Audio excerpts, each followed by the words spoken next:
Shalom bien-aimé dans le Seigneur, c'est votre serviteur Francis Ngawala. Et oui, ce matin je viens avec un nouveau petit thème. Nous allons parler sur la force destructrice des dettes dans le combat spirituel. Parce que vous devez vous abstenir des dettes.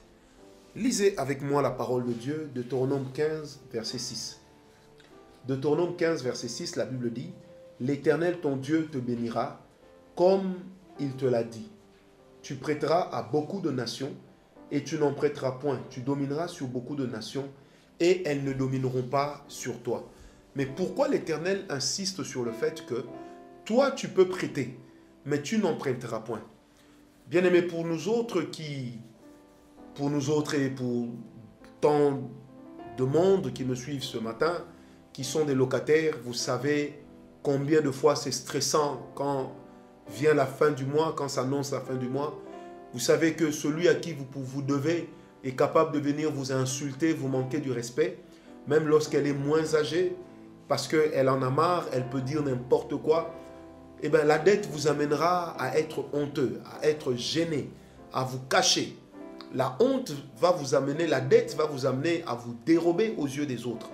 La dette n'est pas une bonne chose parce que derrière la dette se cache tout un esprit.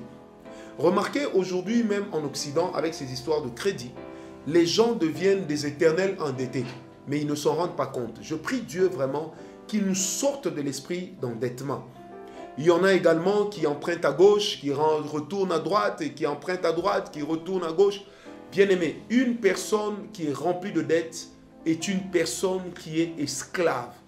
Moi, j'ai vu dans ma vie des personnes pleurer parce qu'elles devaient de l'argent à d'autres. Bien-aimé, la dette n'est pas une bonne chose, elle rend esclave comme je l'ai dit. Vous allez remarquer avec moi dans 2 Rois 4, à partir du verset 1, la Bible commence par dire « Une femme d'entre les femmes des fils de prophètes est venue voir Élisée.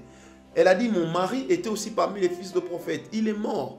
Il avait hébergé les prophètes lorsqu'il y avait l'émeute provoquée par Akab et Jézabel pour tuer les serviteurs de Dieu. » La Bible dit ceci, elle a dit « Voici que mon mari est mort, mais le créancier menace de prendre mes enfants et de faire d'eux des esclaves. » Mes amis, la Bible dit ceci, Élisée ne l'a pas aidé à payer cette dette, mais Élisée lui a demandé « Qu'est-ce que tu as ?»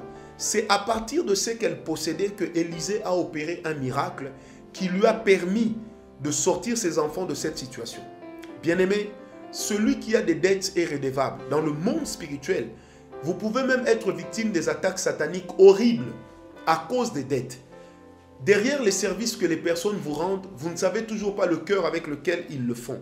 Mais vaut mieux savoir pourquoi ils le font. C'est très important. Lorsque quelqu'un vous donne, cela n'est pas mauvais. Mais retenez que la main qui donne est toujours au-dessus et la main qui reçoit est toujours en bas. La dette, c'est tout un esprit parce que la dette peut attirer la présence d'un esprit de pauvreté. Par la dette, il est de ces portes que nous ouvrons à l'improductivité. Des fois, par la dette, j'aimerais le dire clairement, nous cédons aux autres une partie de pouvoir sur notre vie. Nous cédons aux autres ce que les hommes du monde appellent vulgairement chance. Nous cédons aux autres même des grâces. Vous savez, certaines paroles de malédiction peuvent vous atteindre à cause des dettes. C'est pourquoi payer ses dettes fait partie des armes dans le combat spirituel. Mon frère, ma soeur, paye tes dettes. Parce que la dette, c'est tout un esprit. Il ne faut jamais négliger les personnes auxquelles tu dois. Parce que tu ne sais pas et tu ne connais pas toujours leur état d'âme. Et il y a beaucoup de personnes aujourd'hui qui travaillent dans la sorcellerie pour pouvoir atteindre notre vie ou les membres de nos familles. Et quelle est la porte ou le couloir par lequel elles passent? Eh bien, c'est par les dettes. Je prie Dieu qu'il te libère de l'esprit de dette. Lorsque tu n'as pas, reste chez toi. Apprends à te contenter de ce que tu as. Ne mène pas une vie de convoitise d'envie parce que la convoitise et l'envie conduisent à la dette, la vie de comparaison, la vie de concurrence. Bien-aimé, la Bible dit ceci, Dieu réserve un jour pour son juste. Si aujourd'hui c'est la bénédiction de l'autre, demain ça sera ton jour. Que Dieu te bénisse et surtout, sors de tes dettes. Sois béni au nom de Jésus-Christ. Amen.